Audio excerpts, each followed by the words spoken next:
வணக்கம். யோசிச்சு பாருங்க, நீங்க குடிக்கிற ஒரு கப் டீ விலையில தங்கம் வாங்க முடியும்னு நான் சொன்னா நம்புவீங்களா?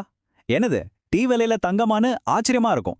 ஆனா இது உண்மையிலேயே சாத்தியம். அது எப்படின்னு தான் இந்த முழு விளக்கத்துல நம்ம ஆழமா பார்க்க போறோம். வாங்க ஆரம்பிக்கலாம். ஆமாங்க, வெறும் 13 ரூபா. நீங்க பாக்குற இந்த நம்பர்ல எந்த தப்பும் இல்ல. இது ஏதோ விளம்பரத்துக்காக சொல்றதும் இல்ல. நிஜமாவே இந்த சின்ன தொகையிலிருந்து நீங்க 24 கேரட் சுத்தமான தங்கத்துல முதலீடு பண்ண ஆரம்பிக்கலாம்.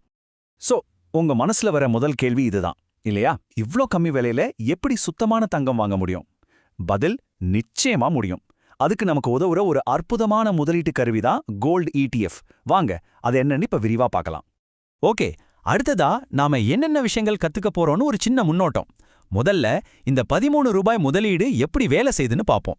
அதுக்கப்புறம் கோல்டு ETFனா என்ன, நம்மளோட தங்கம் எவ்வளோ பாதுகாப்பா இருக்கு, ETFக்கும் மியூச்சுவல் ஃபண்டுக்கும் என்ன வித்தியாசம், கடைசியா உங்களுக்காக பெஸ்டான ETF-ஐ எப்படி செலக்ட் பண்றதுன்னு எல்லாத்தையும் ஸ்டெப் பை ஸ்டெப்பா பார்க்க போறோம். சரி, நம்ம முதல் பகுதிக்குள்ள போலாம். Gold ETF. இந்த பேரை கேட்டதும் இது ஏதோ ரொம்ப டெக்னிக்கலான சிக்கலான விஷயம்னு தோணலாம். ஆனா உண்மையில இது நம்மள மாதிரி சாதாரண முதலீட்டாளர்கள் கூட ரொம்ப சுலபமா தங்கம் வாங்க உதவுற ஒரு டிஜிட்டல் சாவி மாதிரி தாங்க. அது எப்படின்னு இப்ப தெளிவா பார்க்கலாம். ரொம்ப சிம்பிளா சொல்லணும்னா, கோல்டு ETFங்கிறது பங்குச்சந்தையில வர்த்தகமாகிற ஒரு யூனிட். நீங்க ஒரு ETF யூனிட் வாங்குறீங்கன்னா அதுக்கு சமமான அளவு நிஜமான சுத்தமான தங்கம் ஒரு இடத்துல உங்களுக்காக பாதுகாப்பா வைக்கப்பட்டிருக்குன்னு அர்த்தம். சொல்லப்போனா ஒரு பெரிய தங்க கட்டிக்கு நீங்க ஒரு சின்ன டிஜிட்டல் ரசீது வாங்குற மாதிரி தான். இது எப்படி வேலை செய்யுதுன்னு பாருங்க. 3 ஸ்டெப் தான். ஸ்டெப் 1, நீங்க ஸ்டாக் மார்க்கெட்ல ETF யூனிட்ஸை வாங்குறீங்க.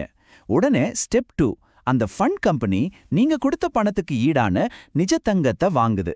கடைசியா ஸ்டெப் 3, அந்த தங்கத்தை ரொம்ப பாதுகாப்பான அரசாங்கத்தால் அங்கீகரிக்கப்பட்ட ஒரு பெட்டகத்துல வச்சிடுறாங்க. சோ நீங்க வாங்குற ஒவ்வொரு யூனிட்டுக்கு பின்னாடியும் உண்மையான தங்கம் இருக்குங்கிறதுல எந்த சந்தேகமும் வேண்டாம்.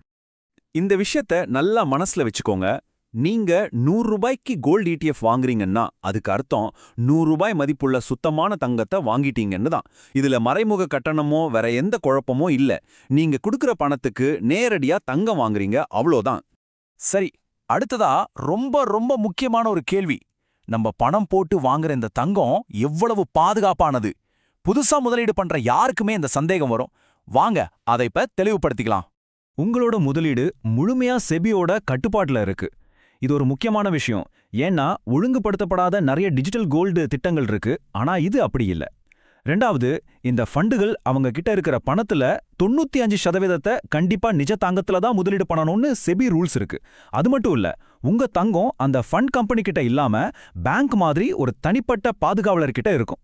ஒருவேளை அந்த ஃபண்ட் கம்பெனியே திவாலானா கூட உங்க தங்கம் பத்திரமா இருக்கும். அதனால பாதுகாப்பு பத்தி கவலைப்பட வேண்டாம். இப்போ ஒரு சுவாரஸ்யமான கேள்விக்கு வருவோம். எல்லா கோல்டு ETFும் ஒரே 24 கேரட் தங்கத்தை தானே ஃபாலோ பண்ணுது. அப்புறம் ஏன் ஒன்னு ஆயிரக்கணக்கில் இருக்கு, இன்னொன்னு வெறும் 13 ரூபாய் கிடைக்குது? குழப்பமா இருக்கா? ரொம்ப சிம்பிள். இந்த டேபிள பாருங்க. நிப்போன் இடியா மாதிரி ஒரு கம்பெனி அவங்களோட ஒரு யூனிட்டை 1 கிராம் தங்கத்துக்கு சமமா வச்சிருக்காங்க. அதனால விலை அதிகம். ஆனா ஆக்சிஸ் மாதிரி கம்பெனிகள் என்ன பண்றாங்கன்னா, அதே 1 கிராம் தங்கத்தை 100 சின்ன சின்ன துண்டுகளா பிரிச்சு ஒரு யூனிட்டை 0.01 கிராமுக்கு சமமாக்கிடுறாங்க. அதனால தான் அதோட விலை வெறும் 13 ரூபாய் அளவுக்கு கம்மியா இருக்கு. தங்கம் ஒண்ணுதான், ஆனா அதை அவங்க பிரிக்கிற அளவு தான் வேற.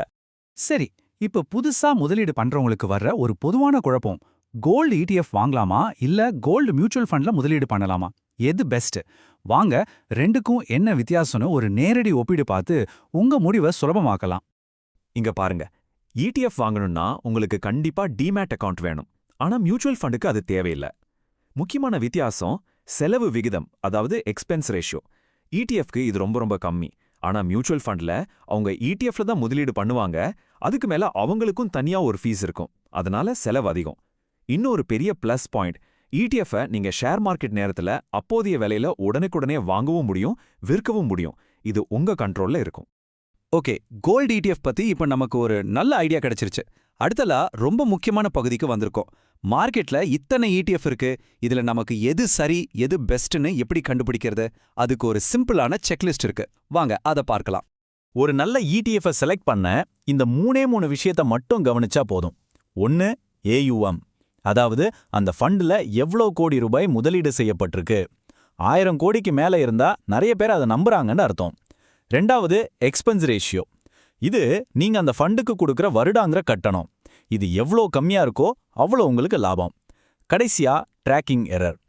தங்கத்தோட நிஜ விலைக்கும் ETF விலைக்கும் இருக்கிற சின்ன வித்தியாசம் தான் இது. இந்த வித்தியாசம் எவ்வளோ கம்மியா இருக்கோ அந்த ETF அவ்வளோ சிறந்தது.